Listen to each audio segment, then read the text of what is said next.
Portfolio rebalancing is simply the process of realigning your investments back into their original proportions. Just like your car tires, if you don't rebalance occasionally, things can get out of whack. Today we're going to discuss the different methods of portfolio rebalancing and why it's important for your retirement. If you're saving for retirement or have recently retired, you no doubt have a target asset allocation for your investments that will support your long-term growth and cash flow needs. However, when stocks grow, the proportion of these riskier assets increases over time, making you more susceptible to a market downturn. Correspondingly, if stocks go down, your overall risk and expected return will be lower than your target, meaning that you'll potentially miss out when stocks eventually rally. In both scenarios, a portfolio rebalancing process allows you to methodically buy low and sell high over time. Another reason to rebalance is the opportunity for higher long-term returns. Some studies demonstrate that, when implemented, a portfolio rebalancing process can add up to as much as 0.5% in additional returns over time. That may not sound like much, but when compounded over the years, it can become a significant sum. Of course, if you're using a target date retirement fund, you don't need to rebalance at all. It's all done for you in the background. Rebalancing comes into play when you have multiple stocks, ETFs, or mutual funds in your accounts. There are two methods of portfolio rebalancing: time-based and rules-based. In a time-based process, you simply review your investments at set intervals to determine if you need to make any trades. These intervals can range from once a month to once a year. What interval is best? Well, rebalancing daily is certainly too frequent. If you were to review and rebalance your investments every day, there's a good chance you'll trade too often, especially in times of market volatility. In other words, you may have to make trades one day that undo the trades you made the day before. That brings a lot of potential trading costs and stress into the equation. For most do-it-yourselfers, rebalancing annually works just fine. Some studies suggest that there's a negligible difference in returns between rebalancing monthly, quarterly, or annually, so why not just choose the simple route?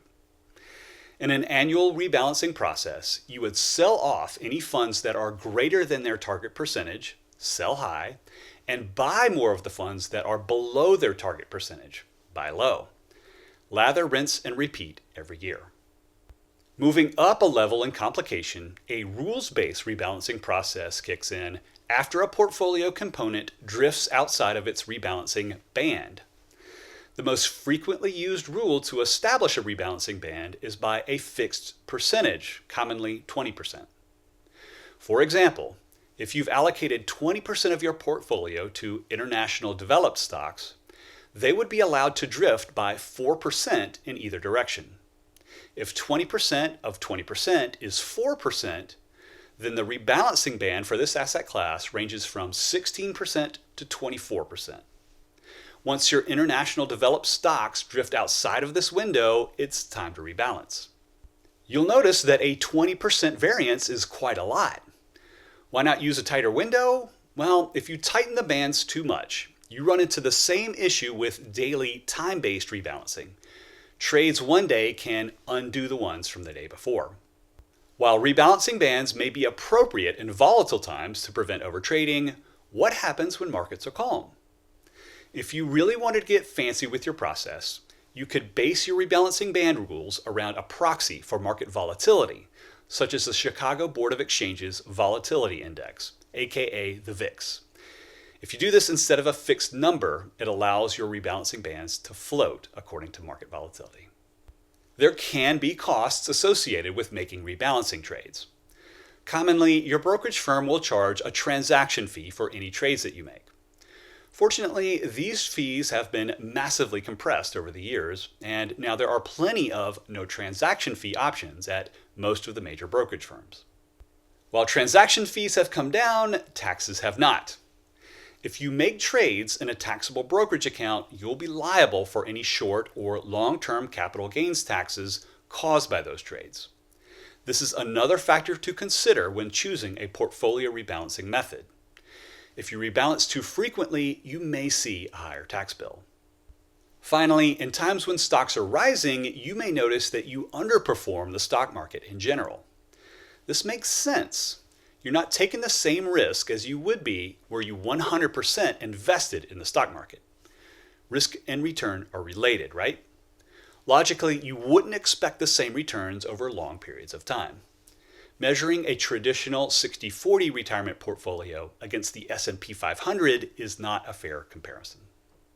If you're simply rebalancing your 401k account, the process can be quite easy. There are often two sections when it comes to investment choices in a 401k plan: existing investments and future contributions. To rebalance, simply adjust the proportions of your existing investments back to your original allocation.